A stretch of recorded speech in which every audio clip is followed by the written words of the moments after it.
Martin Luther King Jr., January 15, 1929 to April 4, 1968, was a transformative leader in the American civil rights movement, widely celebrated for his unwavering commitment to racial equality, social justice, and nonviolent resistance.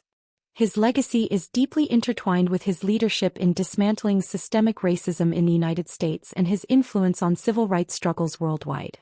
Below is a detailed history of his life and impact. Early life and education. Birth and family. Martin Luther King Jr. was born Michael King Jr. in Atlanta, Georgia, to Reverend Michael King Sr. and Alberta Williams King. His father later changed both their names to honor the Protestant reformer Martin Luther. Education. A precocious student, King skipped grades and enrolled at Morehouse College at the age of 15, graduating with a Bachelor of Arts in Sociology in 1948.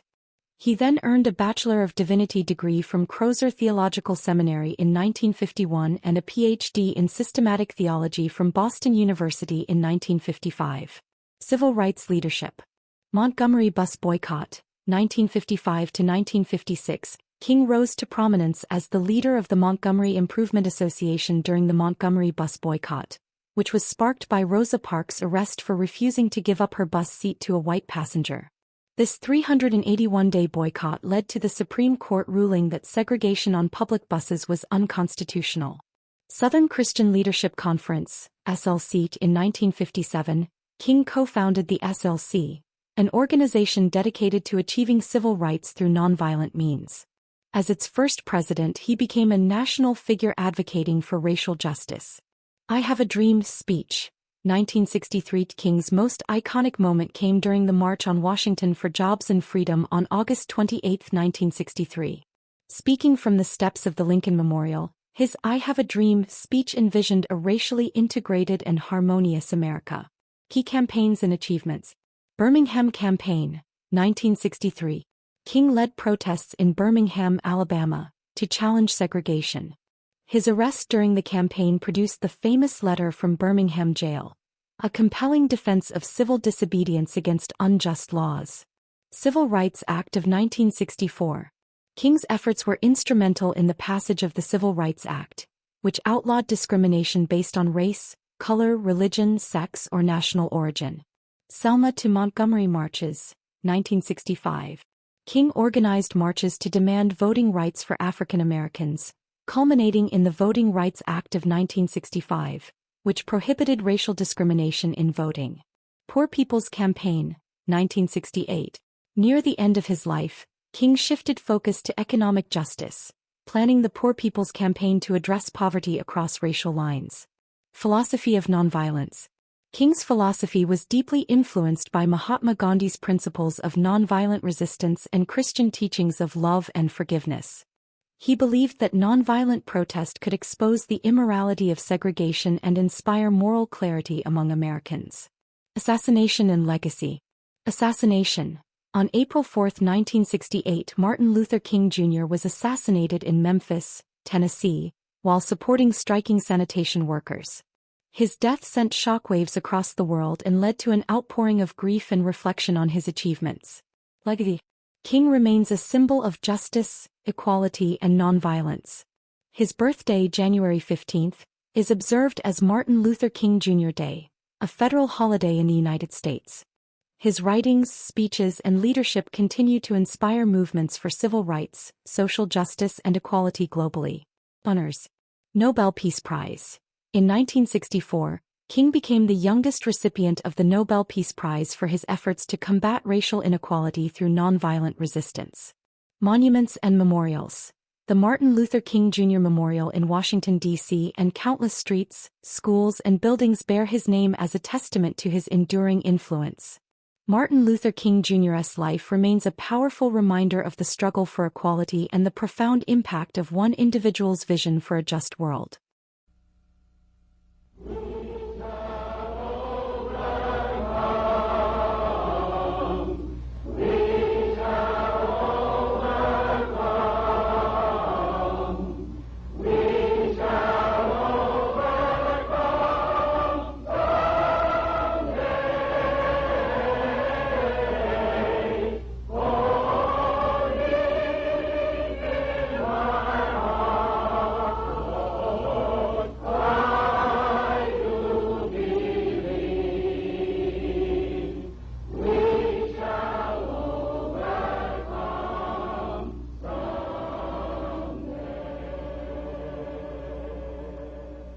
At this time, I have the honor to present to you the moral leader of our nation.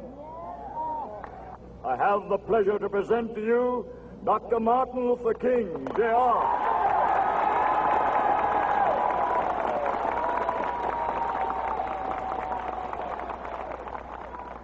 I am happy to join with you today in what will go down in history as the greatest demonstration for freedom in the history of our nation.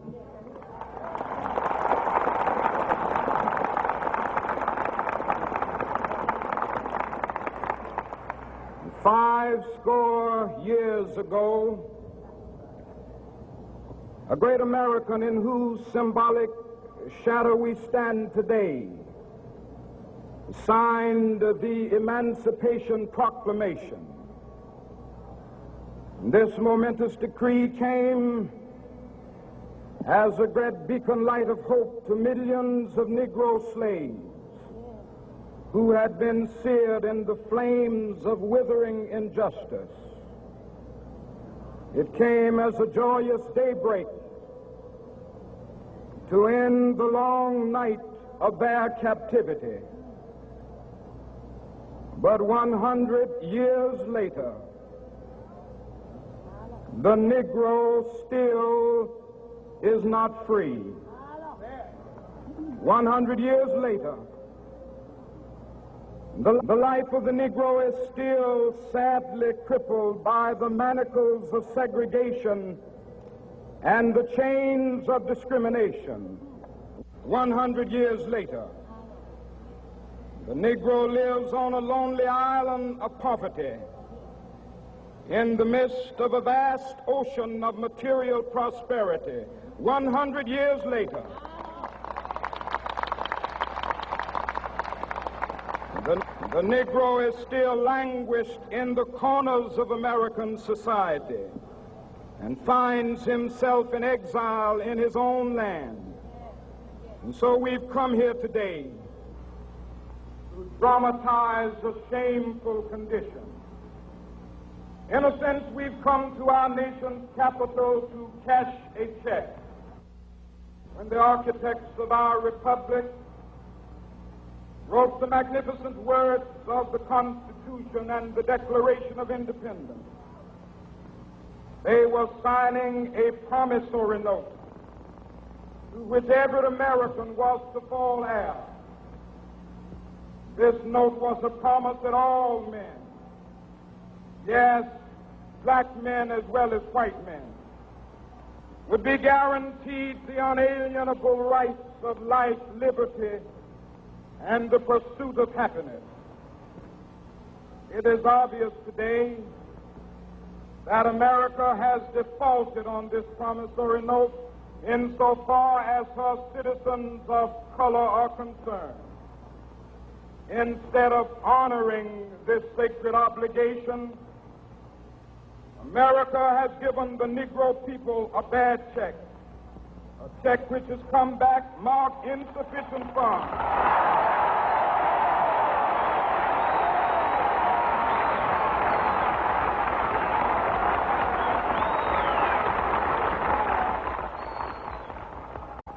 But we refuse to believe that the Bank of Justice is bankrupt.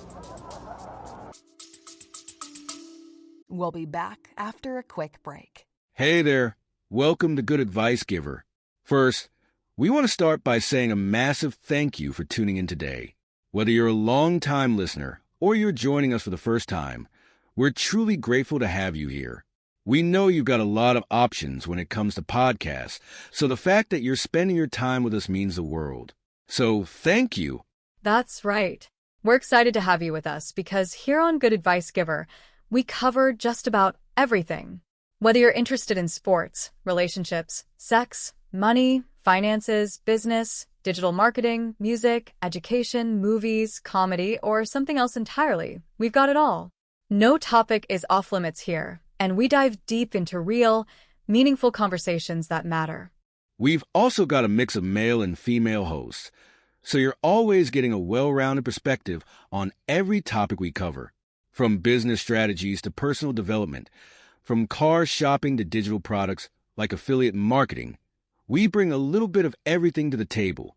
Our goal is to offer advice, insights, and some laughs along the way to make sure you feel welcome and engaged, no matter what brought you here. And it doesn't stop there. We're not just about giving great advice, we're about action. On this podcast, we even sell products and services we believe in, from affiliate marketing opportunities to cars and more. So whether you're looking to boost your business or find practical ways to improve your everyday life, you're in the right place. As always, we want you to stay connected with us. Be sure to download this episode so you can listen anytime, anywhere, whether you're commuting, working out, or just relaxing. And while you're at it, follow us on social media.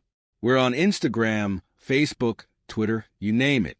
That's the best way to stay in the loop for upcoming episodes, behind-the-scenes content, and even giveaways. And don't forget to subscribe to our YouTube channel. We're posting extra content there, including video podcasts and deep dive discussions you won't want to miss. Be sure to like, comment, and subscribe, and let us know what topics you want to hear more about. Lastly, check out the link below in the description for exclusive offers, resources, and more ways to connect with us. We're here for you, and we can't wait to bring you more valuable content. Thanks again for tuning in to Good Advice Giver. Let's get started.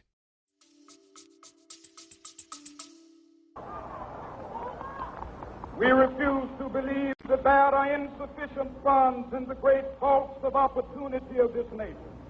So we've come to cash this check, a check that will give us upon demand the riches of freedom and the security of justice.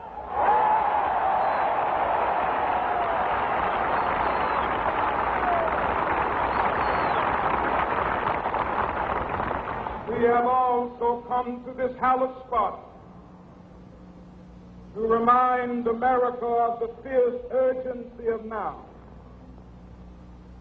This is no time to engage in the luxury of cooling off or to take the tranquilizing drug of gradualism.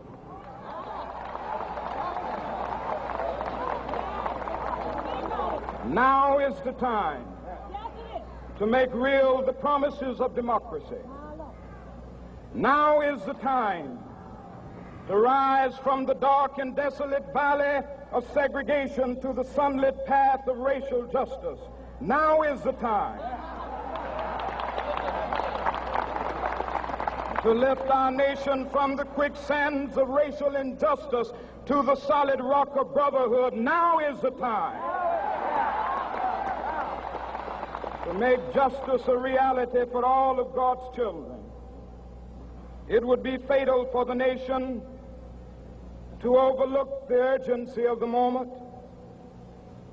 This sweltering summit of the Negro's legitimate discontent will not pass until that is an invigorating autumn of freedom and equality.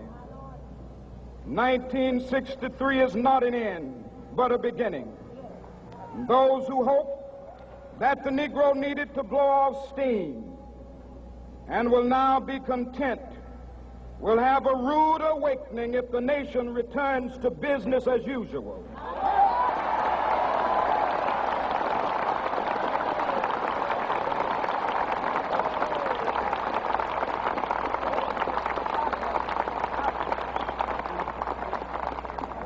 There will be neither rest nor tranquility in America until the Negro is granted his citizenship rights.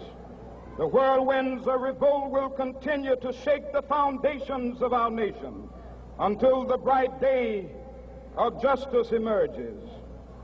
But that is something that I must say to my people who stand on the warm threshold which leads into the palace of justice. In the process of gaining our rightful place, we must not be guilty of wrongful deeds. Let us not seek to satisfy our thirst for freedom by drinking from the cup of bitterness and hatred.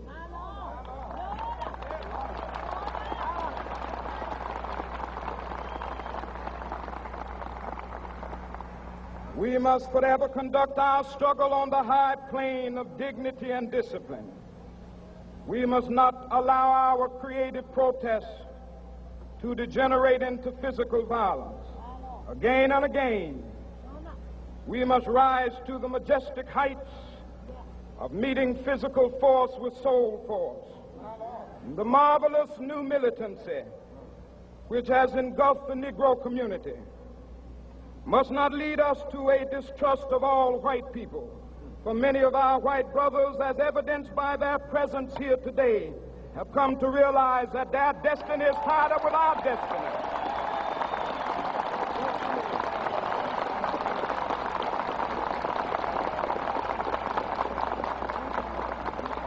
And they have come to realize that their freedom is inextricably bound to our freedom. We cannot walk alone. And as we walk, we must make the pledge that we shall always march ahead. We cannot turn back. There are those who are asking the devotees of civil rights, when will you be satisfied? We can never be satisfied as long as the Negro is the victim of the unspeakable horrors of police brutality. We can never be satisfied as long as our bodies, heavy with the fatigue of travel, cannot gain lodging in the motels of the highways and the hotels of the cities.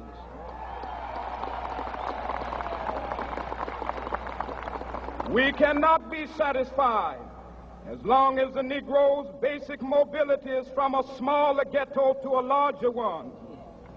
We can never be satisfied as long as our children are stripped of their selfhood and robbed of their dignity by signs stating for whites only.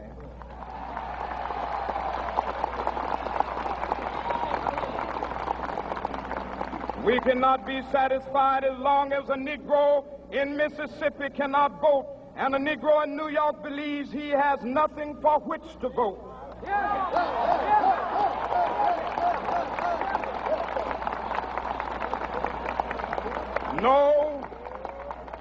No, we are not satisfied, and we will not be satisfied until justice rolls down like waters and righteousness like a mighty stream.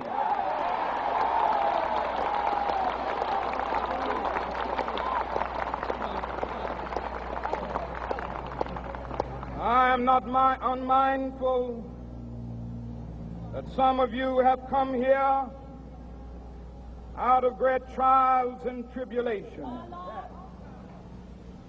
Some of you have come fresh from narrow jail cells. Some of you have come from areas where your quest for freedom left you battered by the storms of persecution and staggered by the winds of police brutality. You have been the veterans of creative suffering. Continue to work with the faith that unearned suffering is redemptive. Go back to Mississippi. Go back to Alabama. Go back to South Carolina. Go back to Georgia. Go back to Louisiana. Go back to the slums and ghettos of our northern cities. Knowing that somehow this situation can and will be changed. Let us not wallow in the valley of despair. I say to you today, my friend,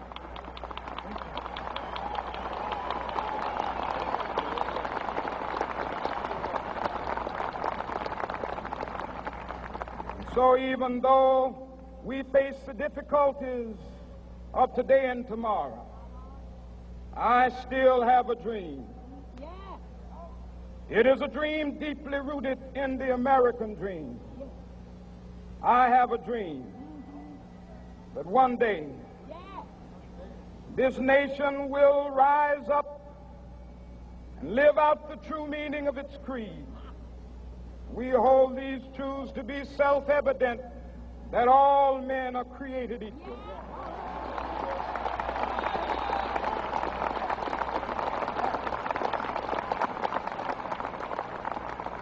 I have a dream that one day on the red hills of Georgia, the sons of former slaves and the sons of former slave owners will be able to sit down together at the table of brotherhood. I have a dream that one day, even the state of Mississippi, a state sweltering with the heat of injustice, sweltering with the heat of oppression, will be transformed into an oasis of freedom and justice. I have a dream that my 4 little children will one day live in a nation where they will not be judged by the color of their skin, but by the content of their character. I have a dream today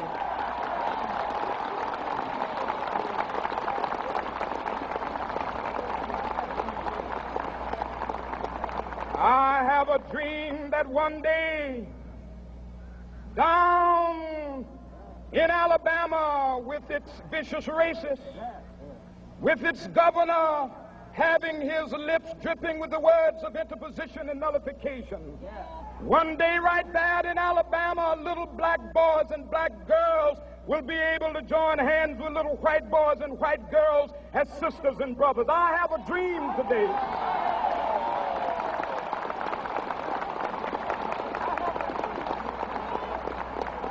I have a dream that one day every valley shall be exalted, and every hill and mountain shall be made low, the rough places will be made plain, and the crooked places will be made straight, and the glory of the Lord shall be revealed, and all flesh shall see it together.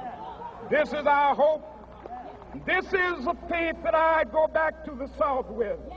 With this faith, we will be able to hew out of the mountain of despair a stone of hope. With this faith, we will be able to transform the jangling discords of our nation into a beautiful symphony of brotherhood. With this faith, we will be able to work together, to pray together, to struggle together, to go to jail together, to stand up for freedom together, knowing that we will be free one day. This will be the day. This will be the day when all of God's children will be able to sing with new meaning, my country, tears of thee. Sweet land of liberty, of thee I sing. Land where my fathers died, land of the pilgrim's pride. From every mountainside, let freedom ring. And if America is to be a great nation, this must become true. And so let freedom ring. From the prodigious hilltops of New Hampshire, let freedom ring. From the mighty mountains of New York, let freedom ring. From the heightening Alleghenies of Pennsylvania, let freedom ring. From the snow-capped Rockies of Colorado, let freedom ring. From the curvaceous slopes of California. But not only that, let freedom ring from Stone Mountain of Georgia. Let freedom ring from Lookout Mountain of Tennessee. Let freedom ring from every hill and molehill of Mississippi, from every mountainside. Let freedom ring. And when this happens, and when we allow freedom ring, when we let it ring from every village and every hamlet, from every state and every city, we will be able to speed up that day when all of God's children, black men and white men, Jews and Gentiles, Protestants and Catholics, will be able to join hands and sing in the words of the old Negro spiritual, free at last, free at last. Thank God Almighty, we are free at last.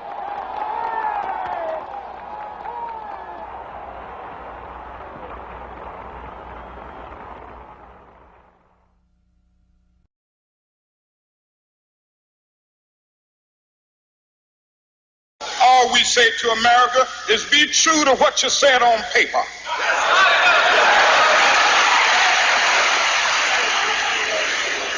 If I lived in China or even Russia or any totalitarian country, maybe I could understand some of these illegal injunctions.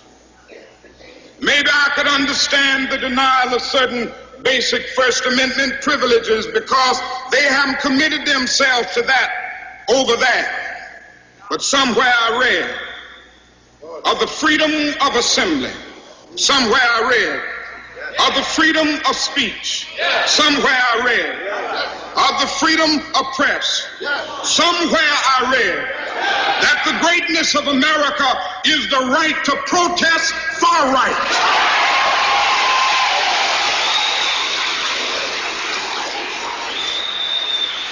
And so just as I say we aren't going to let any dogs or water hoses turn us around, we aren't going to let any injunction turn us around.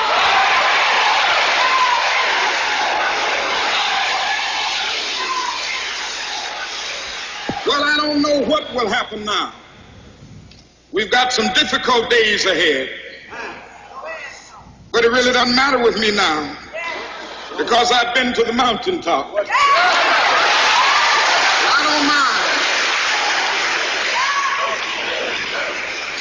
Like anybody, I would like to live a long life. Longevity has its place. But I'm not concerned about that now. I just want to do God's will.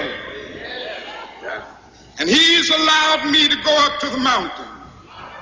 And I've looked over and I've seen the promised land. I may not get there with you, but I want you to know tonight that we as a people will get to the promised land.